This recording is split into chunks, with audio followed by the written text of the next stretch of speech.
Wei Wuxian never knew that Lan Wangji would be so angry. Really, apart from hearing Lan Wangji shouting "go away" with rage when he was a student in cloud recesses, Wei Wuxian swore that he had never seen Lan Wangji got so angry again. It wasn't the kind of irritability in Yunmeng when confronted with Jiang Chang's nasty words, nor the seriousness and majesty that punished the juniors, but the real, genuine anger towards Wei Wuxian. It's useless to ignore or act like a wrong child, useless to admit mistakes and apologize. Lan Wangji just looked at him silently, his eyes filled with complicated waves that Wei Wuxian couldn't understand. What is it that makes Lan Zhan so angry? Not last night that he returned late. It wasn't that the vase in the launcher was broken the day before yesterday. It's not that he caught a cold earlier and secretly drank the emperor's laugh. Wei Wuxian was puzzled. It was night, and the two of them finished bathing one after another. Lan Wangji neither kissed nor hugged him. Instead, he dressed and packed up without saying a word and lay down on the bed in the quiet room to rest. When Wei Wuxian came out of the bath, what he saw was Lan Wangji lying in a standard Gusulan clan sleeping position. His face was gentle, his chest heaving slightly, he looked like he was really asleep. Is he really asleep? Wei Wuxian couldn't believe it. He gently lifted the quilt and lay down, turned around, and wrapped his hands and feet around Lan Wangji. Just finished bathing, there is still a faint fragrance on Wei Wuxian's warm body, the silky smooth skin is gently rubbed through the thick gauze. His hands are very skillful touching Lan Zhan's firm skin, and one leg wrapped Lan Wangji's waist, rubbed away his well-placed legs, his warm breath lingered between Lan Wangji's neck, his lips lingering, and the person beside Lan Wangji deliberately put his voice softly and softly prayed. Lan Zhan, I want you. Lan Wangji's breathing became rapid, but he peeled off the person from his body very forcefully. Wei Wuxian was completely stunned. Normally, Wei Wuxian couldn't bear it if he teased Lan Wangji a little bit. How could he not be able to tease even though he tried his best today? The two were silent for a while in the dark, and finally Lan Wangji spoke in a hoarse voice. I'm a little sick, you go to sleep first. After saying that, he got off the bed and went to the study room. Wei Wuxian's whole body was like being struck by lightning, grievances and anguish poured into his mind, and after a while, Wei Wuxian finally remembered what happened today.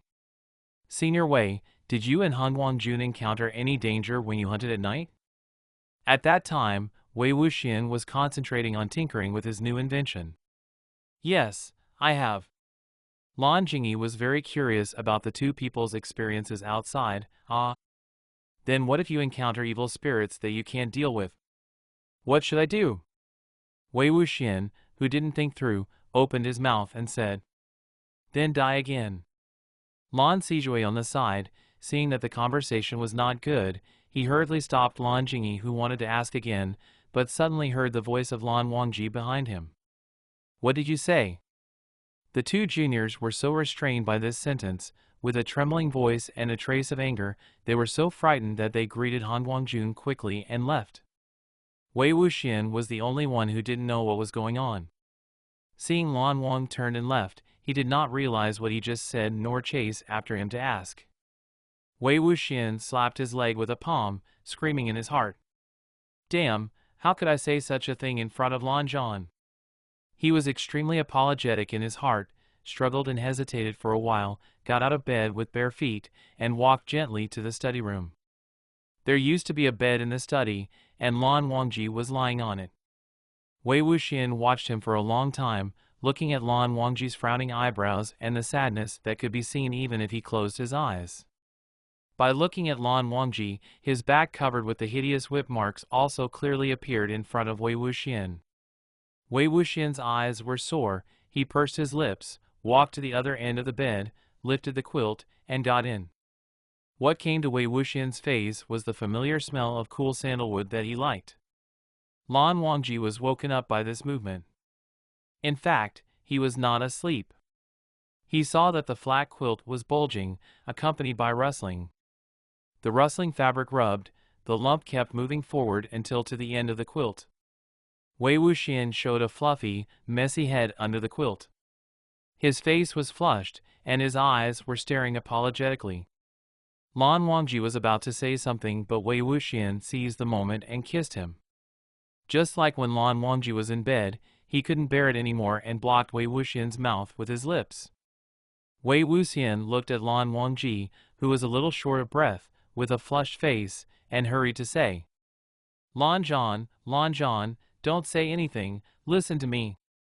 Wei Wuxian paused for a few seconds, as if he's organizing what he was going to say. What I said today is nonsense and can't be taken seriously. Don't believe it, Lan Zhan. It's my happiest thing to be able to have you and be with you in this life. I can't wait to live another 100 years, 1,000 years, and be with you. No. I will be with you in the next life, the next life.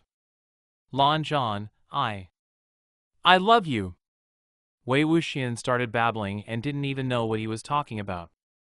Seeing that Lan Wangji didn't respond, he panicked and repeated, I love you, second brother, don't ignore me, and so on, but when Lan Wangji drew Wei Wuxian to his arms, he felt calmed down. Following the cherished and lingering kiss from his lover, Wei Wuxian heard Lan Wangji finally replying to him. I love you. And therefore I'm so afraid of losing you.